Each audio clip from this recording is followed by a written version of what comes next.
الرحمن الرحيم. يا أيها الناس اتقوا ربكم الذي خلقكم من نفس واحدة وخلق منها زوجها وبث منهما رجالا كثيرا ونساء، واتقوا الله الذي تساءلون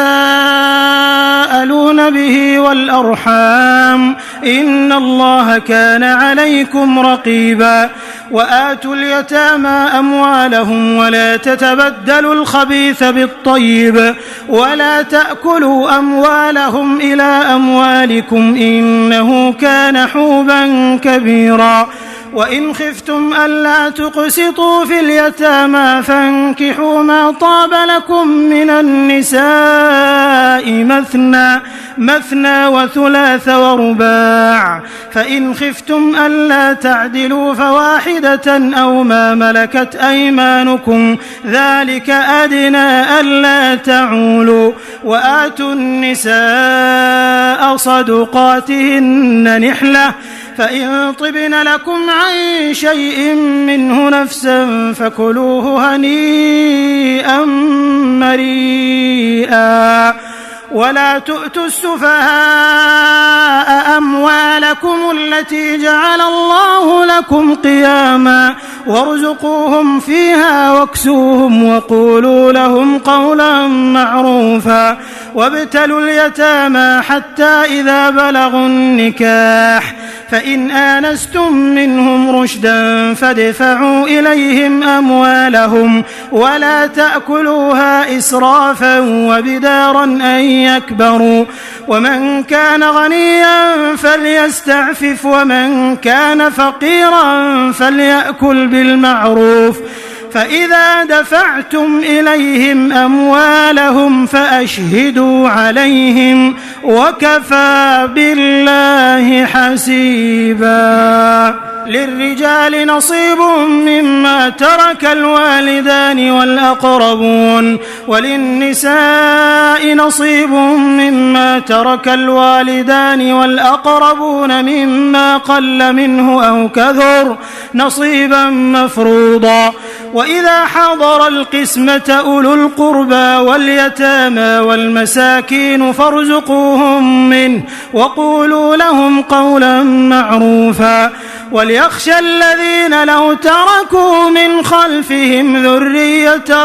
ضعافا خافوا عليهم فليتقوا الله وليقولوا قولا سديدا. إن الذين يأكلون أموال اليتامى ظلما إنما يأكلون في بطونهم نارا وسيصلون سعيرا. يوصيكم الله في أولادكم للذكر مثل حظ الأنثيين، فإن كن نساء فوق 2 فلهن ثلثا ما ترك، وإن كانت واحدة فلها النصف، ولأبويه لكل واحد منهما السدس مما ترك إن كان له ولد، فإن لم يكن له ولد وورثه أبواه فلأمه الثلث، فإن كان له إخوة فلأمه السدس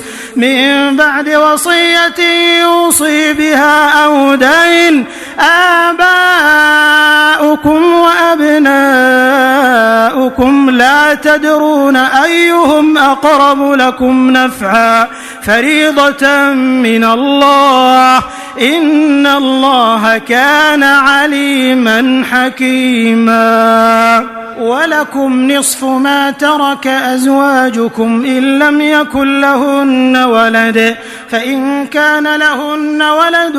فلكم الربع مما تركن من بعد وصية يوصين بها أو دين، ولهن الربع مما تركتم إن لم يكن لكم ولد، فإن كان لكم ولد فلهن الثمن مما تركتم من بعد وصية توصون بها أو دين، وإن كان رجل يورث كلالة أو امرأة وله أخ أو أخت فلكل واحد منهما السدس، فإن كانوا أكثر من ذلك فهم شركاء في الثلث من بعد وصية يوصى بها أو دين غير مضار، وصية من الله والله عليم حليم. تلك حدود الله، ومن يطع الله ورسوله يدخله جنات تجري من تحتها الأنهار خالدين فيها، وذلك الفوز العظيم. ومن يعص الله ورسوله ويتعد حدوده يدخله نارا خالدا فيها وله عذاب مهين. واللاتي يأتين الفاحشة من نسائكم فاستشهدوا عليهن 4 منكم،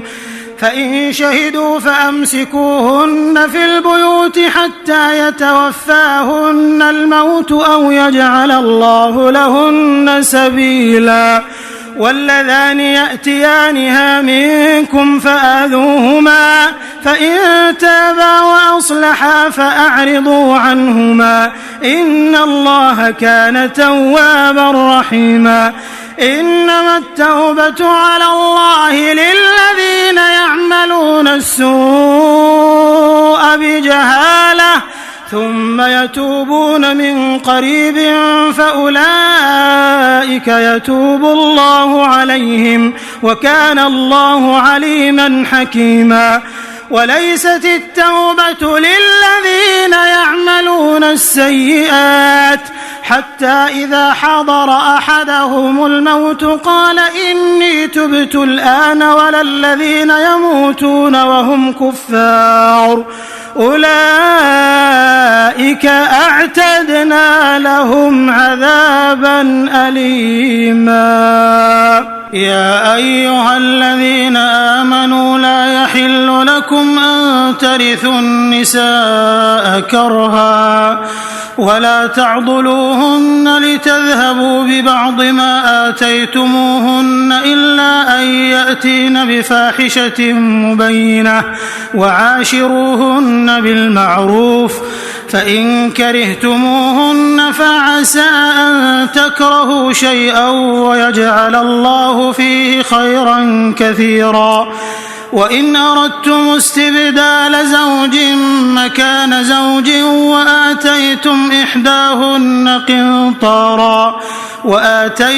إحداهن قنطارا فلا تأخذوا منه شيئا، أتأخذونه بهتانا وإثما مبينا. وكيف تأخذونه وقد أفضى بعضكم إلى بعض وأخذن منكم ميثاقا غليظا. ولا تنكحوا ما نكح آباؤكم من النساء إلا ما قد سلف، إنه كان فاحشة ومقتا وساء سبيلا. حرمت عليكم أمهاتكم وبناتكم وأخواتكم وعماتكم وخالاتكم وبنات الأخ وبنات الأخت وأمهاتكم اللاتي أرضعنكم وأخواتكم من الرضاعة وأمهات نسائكم وربائبكم اللاتي في حجوركم من نسائكم اللاتي دخلتم بهن،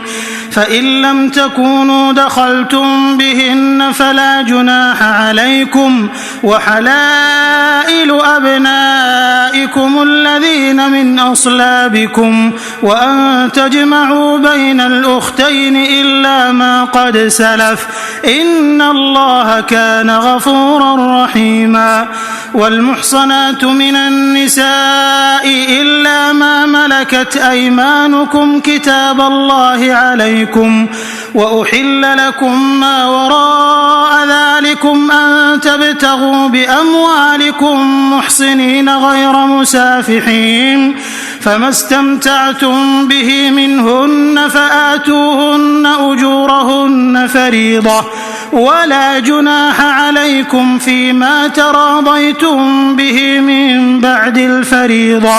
إن الله كان عليما حكيما. ومن لم يستطع منكم طولا أن ينكح المحصنات المؤمنات فمما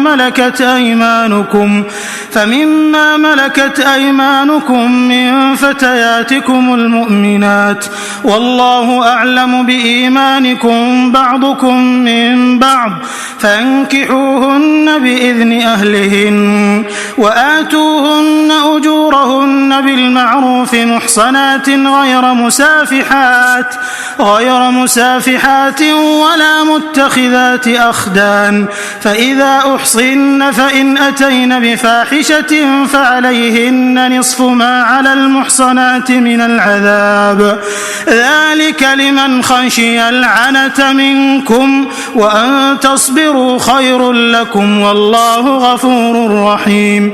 يريد الله ليبين لكم ويهديكم سنن الذين من قبلكم ويتوب عليكم، والله عليم حكيم. والله يريد أن يتوب عليكم ويريد الذين يتبعون الشهوات أن تميلوا ميلا عظيما. يريد الله أن يخفف عنكم وخلق الإنسان ضعيفا.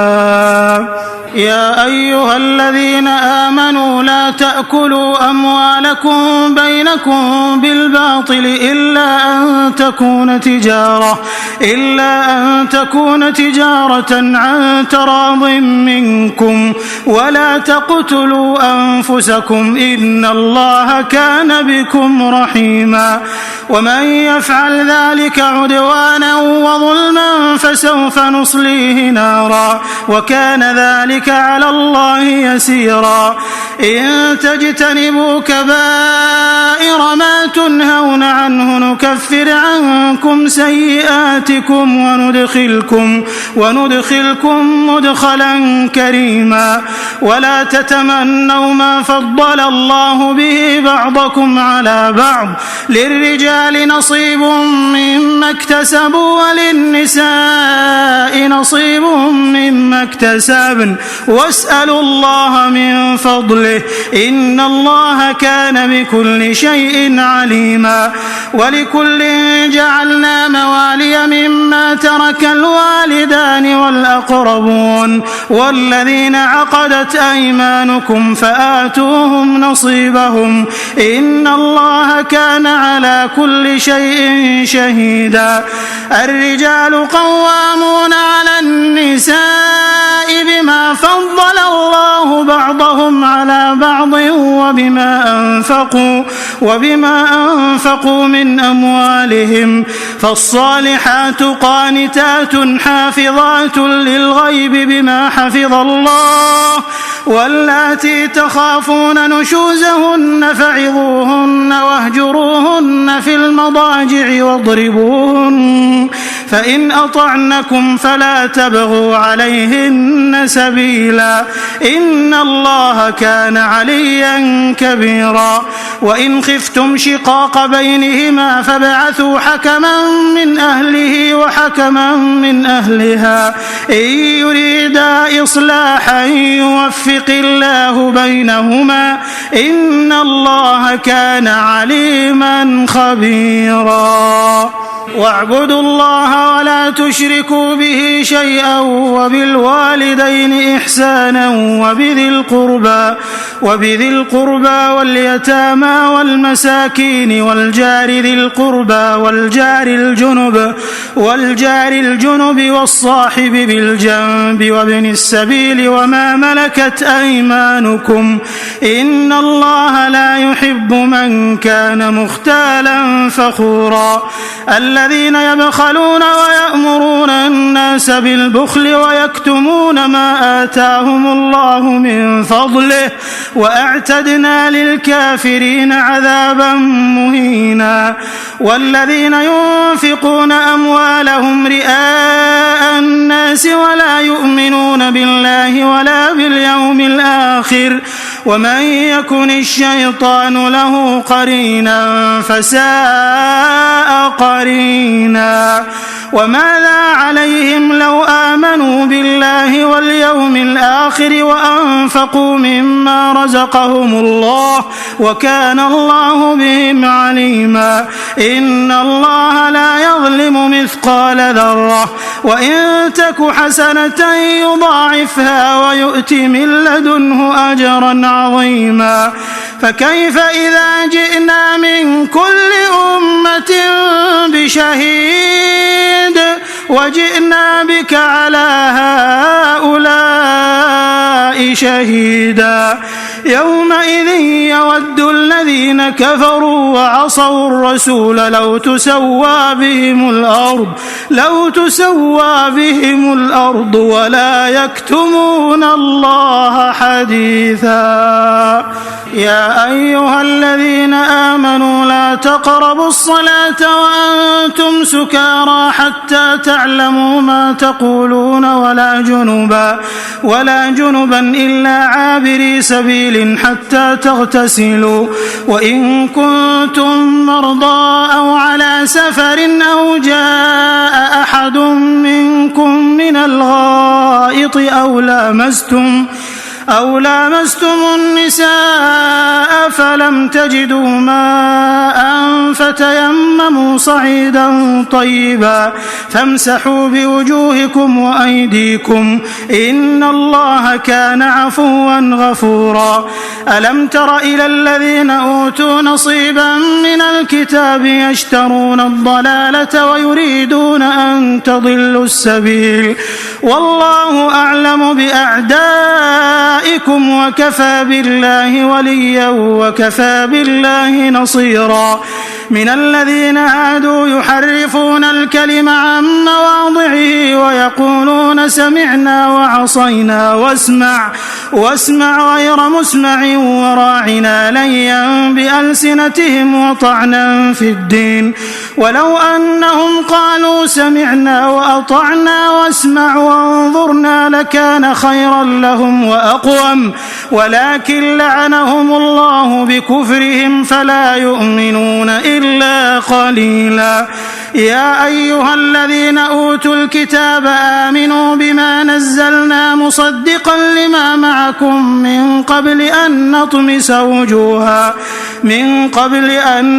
وجوها فنردها على أدبارها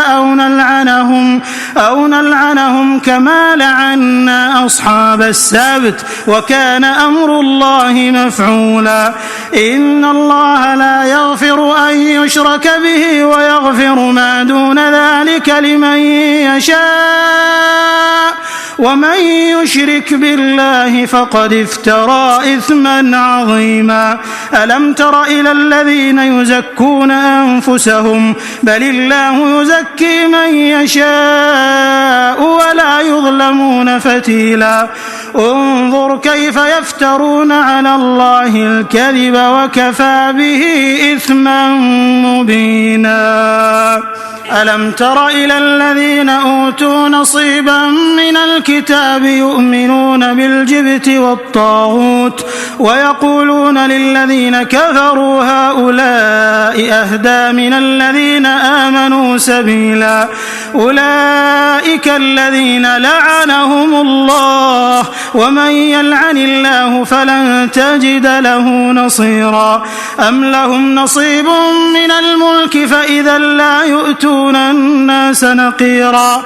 أم يحسدون الناس على ما آتاهم الله من فضله فقد آتينا آل إبراهيم الكتاب والحكمة وآتيناهم ملكا عظيما فمنهم من آمن به ومنهم من صد عنه وكفى بجهنم سعيرا إن الذين كفروا بآياتنا سوف نصليهم نارا كلما نضجت جلودهم بدلناهم جلودا غيرها ليذوقوا العذاب إن الله كان عزيزا حكيما والذين آمنوا وعملوا الصالحات سندخلهم جنات تجري من تحتها الأنهار خالدين فيها أبدا لهم فيها أزواج مطهرة وندخلهم ظلا ظليلا إن الله يأمركم أن تؤدوا الأمانات إلى أهلها وإذا حكمتم بين الناس أن تحكموا بالعدل إن الله نعم ما يعظكم به إن الله كان سميعا بصيرا يا أيها الذين آمنوا أطيعوا الله وأطيعوا الرسول وأولي الأمر منكم فإن تنازعتم في شيء فردوه إلى الله والرسول إن كنتم تؤمنون بالله واليوم الآخر ذلك خير وأحسن تأويلا ألم تر إلى الذين يزعمون أنهم آمنوا بما أنزل إليك وما أنزل من قبلك يريدون أن يتحاكموا إلى الطاغوت وقد أمروا أن يكفروا به ويريد الشيطان أن يضلهم ضلالا بعيدا وإذا قيل لهم تعالوا إلى ما أنزل الله وإلى الرسول رأيت المنافقين يصدون عنك صدودا فكيف إذا أصابتهم مصيبة بما قدمت أيديهم ثم جاءوك يحلفون بالله إن أردنا إلا إحسانا وتوفيقا أولئك الذين يعلم الله ما في قلوبهم فأعرض عنهم وعظهم وقل لهم في أنفسهم قولا بليغا وما أرسلنا من رسول إلا ليطاع بإذن الله ولو أنهم إذ ظلموا أنفسهم جاءوك فاستغفروا الله واستغفر لهم الرسول لوجدوا الله توابا رحيما فلا وربك لا يؤمنون حتى يحكموك فيما شجر بينهم ثم لا يجدوا في أنفسهم حرجا مما قضيت ويسلموا تسليما ولو أنا كتبنا عليهم أن اقتلوا أنفسكم أو اخرجوا من دياركم ما فعلوه إلا قليل منهم ولو أنهم فعلوا ما يوعظون به لكان خيرا لهم وأشد تثبيتا وإذا لآتيناهم من لدنا أجرا عظيما ولهديناهم صراطا مستقيما ومن يطع الله والرسول فأولئك مع الذين أنعم الله عليهم من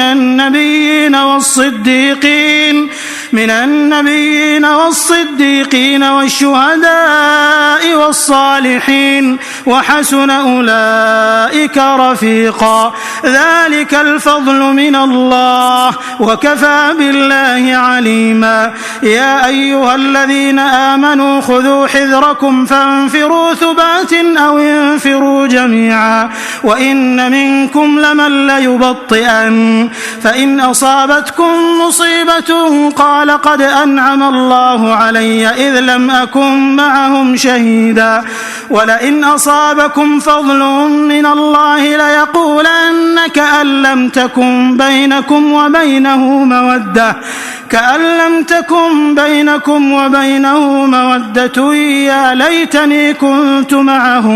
يا ليتني كنت معهم فأفوز فوزا عظيما فليقاتل في سبيل الله الذين يشرون الحياة الدنيا بالآخرة ومن يقاتل في سبيل الله فيقتل أو يغلب فسوف نؤتيه أجرا عظيما وما لكم لا تقاتلون في سبيل الله والمستضعفين من الرجال والنساء والولدان الذين يقولون ربنا أخرجنا من هذه القرية الظالم أهلها واجعل لنا من لدنك وليا واجعل لنا من لدنك نصيرا الذين آمنوا يقاتلون في سبيل الله والذين كفروا يقاتلون في سبيل الطاغوت فقاتلوا أولياء الشيطان إن كيد الشيطان كان ضعيفا ألم تر إلى الذين قيل لهم كفوا أيديكم وأقيموا الصلاة وآتوا الزكاة فلما كتب عليهم القتال إذا فريق منهم يخشون الناس كخشية الله أو أشد خشية وقالوا ربنا لم كتبت علينا القتال لولا أخرتنا إلى أجل قريب قل متاع الدنيا قليل والآخرة خير لمن اتقى ولا تظلمون فتيلا أينما تكونوا يدرككم الموت ولو كنتم في بروج مشيدة وإن تصبهم حسنة يقولوا هذه من عند الله وإن تصبهم سيئة يقولوا هذه من عندك قل كل من عند الله فما لهؤلاء القوم لا يكادون يفقهون حديثا ما أصابك من حسنة فمن الله وما أصابك من سيئة فمن نفسك وأرسلناك للناس رسولا وكفى بالله شهيدا من يطع الرسول فقد أطاع الله ومن تولى فما أرسلناك عليهم حفيظا ويقولون طاعة فإذا برزوا من عندك بيت طائفة منهم غير الذي تقول والله يكتب ما يبيتون فأعرض عنهم وتوكل على الله وكفى بالله وكيلا أفلا يتدبرون القرآن ولو كان من عند غير الله لوجدوا فيه اختلافا كثيرا وإذا جاءهم أمر من الأمن أو الخوف أذاعوا به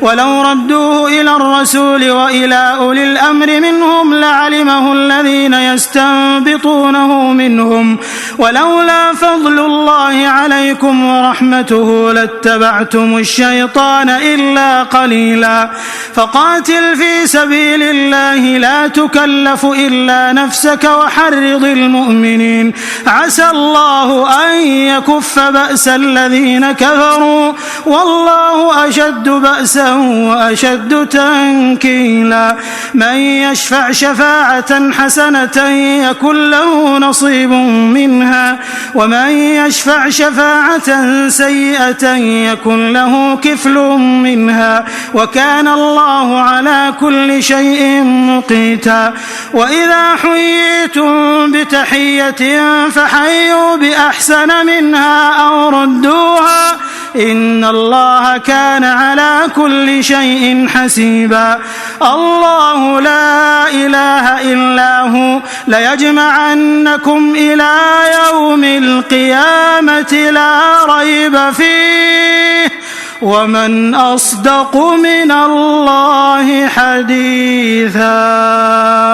فما لكم في المنافقين فئتين والله أركسهم بما كسبوا أتريدون أن تهدوا من أضل الله ومن يضلل الله فلن تجد له سبيلا.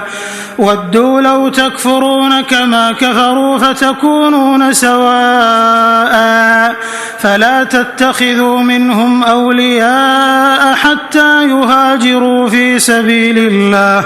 فإن تولوا فخذوهم وقتلوهم حيث وجدتموهم ولا تتخذوا منهم وليا ولا نصيرا إلا الذين يصلون إلى قوم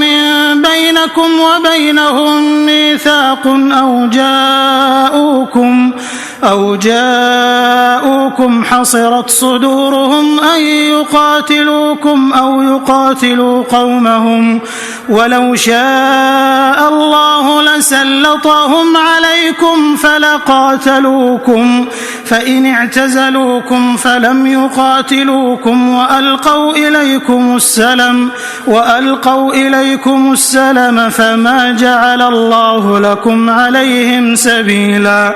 ستجدون آخرين يريدون أن يأمنوكم ويأمنوا قومهم كلما ردوا إلى الفتنة أركسوا فيها فإن لم يعتزلوكم ويلقوا إليكم السلم ويكفوا أيديهم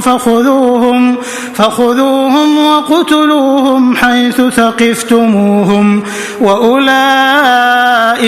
جعلنا لكم عليهم سلطانا مبينا. وما كان لمؤمن أن يقتل مؤمنا إلا خطأ ومن قتل مؤمنا خطأ فتحرير رقبة مؤمنة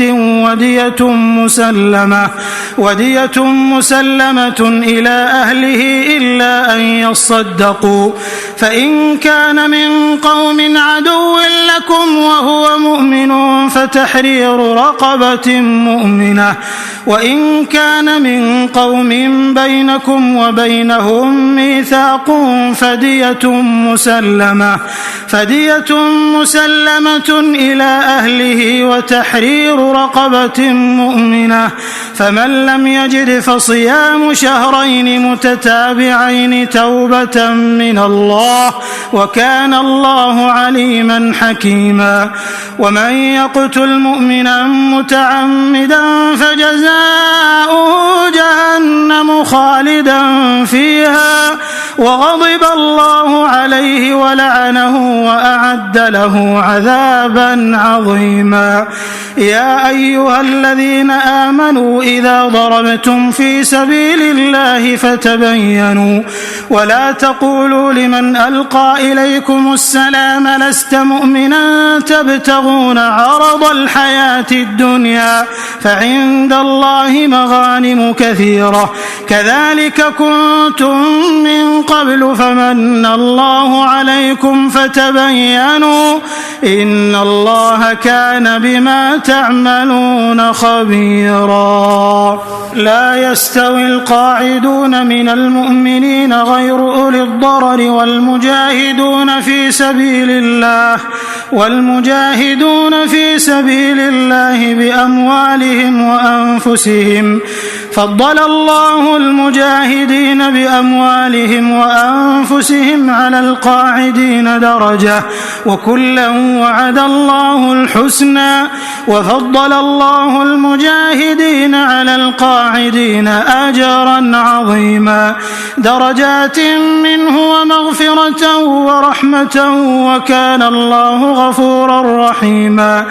إن الذين توفاهم الملائكة ظالمي أنفسهم قالوا فيم كنتم قالوا كنا مستضعفين في الأرض قالوا ألم تكن أرض الله واسعة فتهاجروا فيها فأولئك مأواهم جهنم وساءت وساءت مصيرا إلا المستضعفين من الرجال والنساء والولدان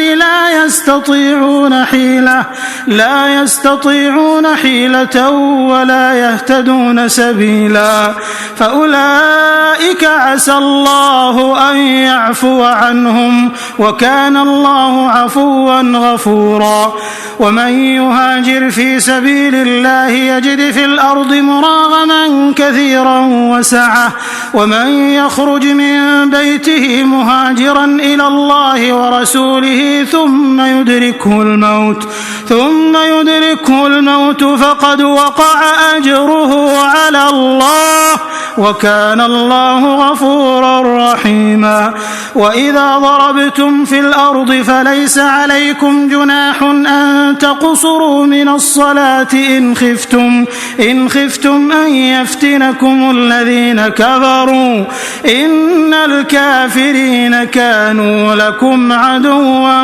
مبينا وإذا كنت فيهم فأقمت لهم الصلاة فلتقم طائفة منهم معك وليأخذوا أسلحتهم فإذا سجدوا فليكونوا من ورائكم ولتأت طائفة أخرى لم يصلوا فليصلوا معك وليأخذوا حذرهم وأسلحتهم ود الذين كفروا لو تغفلون عن أسلحتكم وأمتعتكم فيميلون عليكم ميلة واحدة ولا جناح عليكم إن كان بكم أذى من مطر أو كنتم مرضى أن تضعوا أسلحتكم وخذوا حذركم إن الله أعد للكافرين عذابا مهينا فإذا قضيتم الصلاة فاذكروا الله قياما وقعودا وعلى جنوبكم فإذا اطمأننتم فأقيموا الصلاة إن الصلاة كانت على المؤمنين كتابا موقوتا ولا تهنوا في ابتغاء القوم إن تكونوا تألمون فإنهم يألمون كما تألمون وترجون من الله ما لا يرجون وكان الله عليما حكيما إنا أنزلنا إليك الكتاب بالحق لتحكم بين الناس بما أراك الله ولا تكن للخائنين خصيما واستغفر الله إن الله كان غفورا رحيما ولا تجادل عن الذين يختانون أنفسهم إن الله لا يحب من كان خوانا أثيما يستخفون من الناس ولا يستخفون من الله وهو معهم إذ يبيتون ما لا يرضى من القول وكان الله بما يعملون محيطا ها أنتم هؤلاء جادلتم عنهم في الحياة الدنيا فمن يجادل الله عنهم يوم القيامة أم من يكون عليهم وكيلا ومن يعمل سوءا أو يظلم نفسه ثم يستغفر الله يجد الله غفورا رحيما ومن يكسب إثما فإنما يكسبه على نفسه وكان الله عليما حكيما ومن يكسب خطيئة أو إثما ثم يرم به بريئا فقد احتمل بهتانا وإثما مبينا ولولا فضل الله عليك ورحمته لهمت طائفة منهم أن يضلوك وما يضلون إلا أنفسهم وما يضرونك من شيء وأنزل الله عليك الكتاب والحكمة وعلمك ما لم تكن تعلم وكان فضل الله عليك عظيما. لا خير في كثير من نجواهم إلا من أمر بصدقة أو معروف أو إصلاح بين الناس ومن يفعل ذلك ابتغاء مرضات الله فسوف نؤتيه أجرا عظيما. ومن يشاقق الرسول من بعد ما تبين له الهدى ويتبع غير سبيل المؤمنين نوله ما تولى ونصله جهنم وساءت مصيرا. إن الله لا يغفر أن يشرك به ويغفر ما دون ذلك لمن يشاء ومن يشرك بالله فقد ضل ضلالا بعيدا. إن يدعون من دونه إلا إناثا وإن يدعون إلا شيطانا مريدا لعنه الله وقال لأتخذن من عبادك نصيبا مفروضا ولأضلنهم ولأمنينهم ولآمرنهم فليبتكن آذان الأنعام ولآمرنهم فليغيرن خلق الله. ومن يتخذ الشيطان وليا من دون الله فقد خسر خسرانا مبينا. يعدهم ويمنيهم وما يعدهم الشيطان إلا غرورا. أولئك مأواهم جهنم ولا يجدون عنها محيصا. والذين آمنوا وعملوا الصالحات سندخلهم جنات تجري من تحتها الأنهار خالدين فيها أبدا وعد الله حقا ومن أصدق من الله قيلا. ليس بأمانيكم ولا أماني أهل الكتاب من يعمل سوءا يجز به ولا يجد له من دون الله وليا ولا نصيرا. ومن يعمل من الصالحات من ذكر أو أنثى وهو مؤمن فأولئك يدخلون الجنة ولا يظلمون نقيرا. ومن أحسن دينا ممن أسلم وجهه لله وهو محسن واتبع ملة إبراهيم حنيفا واتخذ الله إبراهيم خليلا. ولله ما في السماوات وما في الأرض وكان الله بكل شيء محيطا. ويستفتونك في النساء قل الله يفتيكم فيهن وما يتلى عليكم في الكتاب في يتامى النساء اللاتي لا تؤتونهن ما كتب لهن وترغبون أن تنكحوهن والمستضعفين من الولدان وأن تقوموا لليتامى بالقسط وما تفعلوا من خير فإن الله كان به عليما. وإن امرأة خافت من بعلها نشوزا أو إعراضا فلا جناح عليهما أن يصلحا بينهما صلحا والصلح خير وأحضرت الأنفس الشح وإن تحسنوا وتتقوا فإن الله كان بما تعملون خبيرا. ولن تستطيعوا أن تعدلوا بين النساء ولو حرصتم فلا تميلوا كل الميل فتذروها كالمعلقة وإن تصلحوا وتتقوا فإن الله كان غفورا رحيما وإن يتفرقا يغني الله كلا من سعته وكان الله واسعا حكيما ولله ما في السماوات وما في الأرض ولقد وصينا الذين أوتوا الكتاب من قبلكم وإياكم أن اتقوا الله وإن تكفروا فإن لله ما في السماوات وما في الأرض وكان الله غنيا حميدا ولله ما في السماوات وما في الأرض وكفى بالله وكيلا إن يشأ يذهبكم أيها الناس ويأتي بآخرين وكان الله على ذلك قديرا من كان يريد ثواب الدنيا فعند الله ثواب الدنيا والآخرة وكان الله سميعا بصيرا يا أيها الذين آمنوا كونوا قوامين بالقسط شهداء لله ولو على أنفسكم أو الوالدين والأقربين إن يكن غنيا أو فقيرا فالله أولى بهما فلا تتبعوا الهوى أن تعدلوا وإن تلووا أو تعرضوا فإن الله كان بما تعملون خبيرا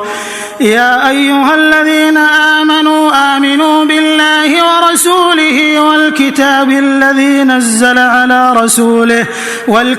الذي نزل على رسوله والكتاب الذي أنزل من قبل ومن يكفر بالله وملائكته وكتبه ورسله واليوم الآخر فقد ضل ضلالا بعيدا إن الذين آمنوا ثم كفروا ثم آمنوا ثم كفروا ثم ازدادوا كفرا لم يكن الله ليغفر لهم ولا ليهديهم سبيلا بشر المنافقين بأن لهم عذابا أليما الذين يتخذون الكافرين أولياء من دون المؤمنين أيبتغون عندهم العزة فإن العزة لله جميعا وقد نزل عليكم في الكتاب أن إذا سمعتم آيات الله يكفر بها ويستهزأ بها فلا تقعدوا معهم حتى يخوضوا في حديث غيره إنكم إذا مثلهم إن الله جامع المنافقين والكافرين في جهنم جميعا الذين يتربصون بكم فإن كان لكم فتح من الله قالوا ألم نكن معكم وإن كان للكافرين نصيب قالوا ألم نستحوذ عليكم ونمنعكم من المؤمنين فالله يحكم بينكم يوم القيامة ولن يجعل الله للكافرين على المؤمنين سبيلا إن المنافقين يخادعون الله وهو خادعهم وإذا قاموا إلى الصلاة قاموا كسالى يراءون الناس ولا يذكرون الله إلا قليلا مذبذبين بين ذلك لا إله هؤلاء ولا إله هؤلاء ومن يضلل الله فلن تجد له سبيلا يا أيها الذين آمنوا لا تتخذوا الكافرين أولياء من دون المؤمنين أتريدون أن تجعلوا لله عليكم سلطانا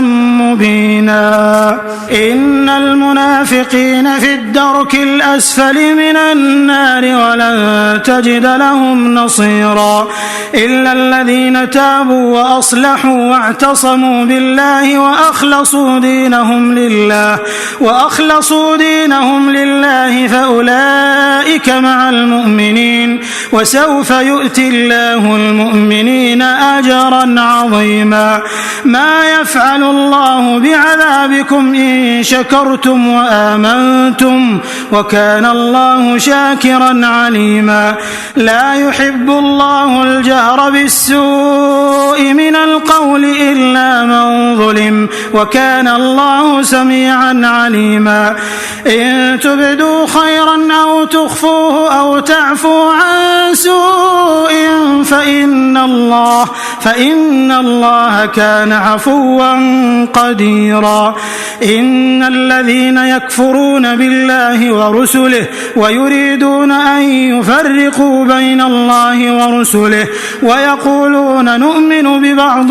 ونكفر ببعض ويريدون أن يتخذوا بين ذلك سبيلا أولئك هم الكافرون حقا وأعتدنا للكافرين عذابا مهينا. والذين آمنوا بالله ورسله ولم يفرقوا بين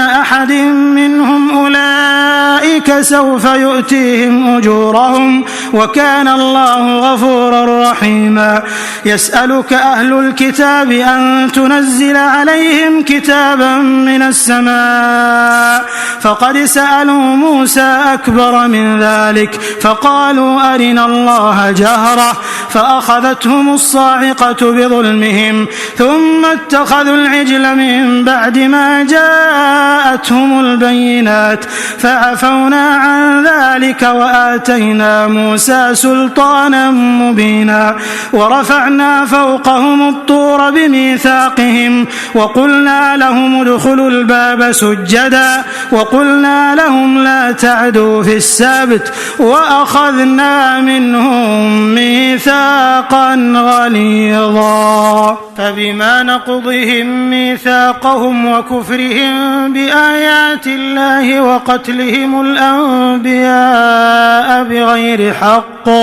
وقولهم قلوبنا غلف بل طبع الله عليها بكفرهم فلا يؤمنون إلا قليلا. وبكفرهم وقولهم على مريم بهتانا عظيما وقولهم إنا قتلنا المسيح عيسى ابن مريم رسول الله وما قتلوه وما صلبوه ولكن شبه لهم وإن الذين اختلفوا فيه لفي شك منه ما لهم به من علم إلا اتباع الظن وما قتلوه يقينا بل رفعه الله إليه وكان الله عزيزا حكيما. وإن من أهل الكتاب إلا ليؤمنن به قبل موته ويوم القيامة يكون عليهم شهيدا. فبظلم من الذين هادوا حرمنا عليهم طيبات أحلت لهم وبصدهم عن سبيل الله كثيرا وأخذهم الربا وقد نهوا عنه وأكلهم أموال الناس بالباطل وأعتدنا للكافرين منهم عذابا أليما. لكن الراسخون في العلم منهم والمؤمنون يؤمنون بما أنزل إليك وما أنزل من قبلك والمقيمين الصلاة والمؤتون الزكاة والمؤمنون بالله واليوم الآخر أولئك سنؤتيهم أجرا عظيما. إنا أوحينا إليك كما أوحينا إلى نوح والنبيين من بعده وأوحينا إلى إبراهيم وإسماعيل وإسحاق ويعقوب والأسباط وعيسى وأيوب ويونس ويونس وهارون وسليمان وآتينا داود زبورا ورسلا قد قصصناهم عليك من قبل ورسلا لم نقصصهم عليك وكلم الله موسى تكليما رسلا مبشرين ومنذرين لئلا يكون للناس على الله حجة بعد الرسل وكان الله عزيزا حكيما لكن الله يشهد بما أنزل إليك أنزله بعلمه والملائكة يشهدون وكفى بالله شهيدا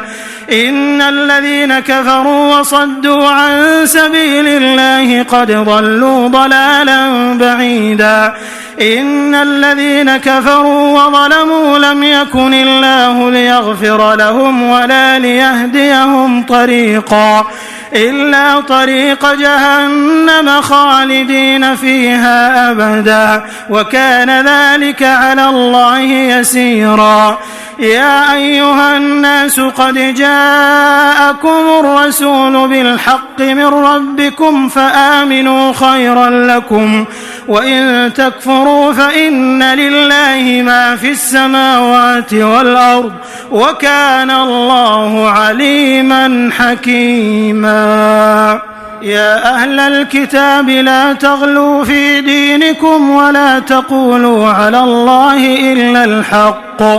إنما المسيح عيسى بن مريم رسول الله وكلمته ألقاها إلى مريم وروح منه فآمنوا بالله ورسله ولا تقولوا ثلاثة انتهوا خيرا لكم إنما الله إله واحد سبحانه أن يكون له ولد له ما في السماوات وما في الأرض وكفى بالله وكيلا لن يستنكف المسيح أن يكون عبدا لله ولا الملائكة المقربون ومن يستنكف عن عبادته ويستكبر فسيحشرهم إليه جميعا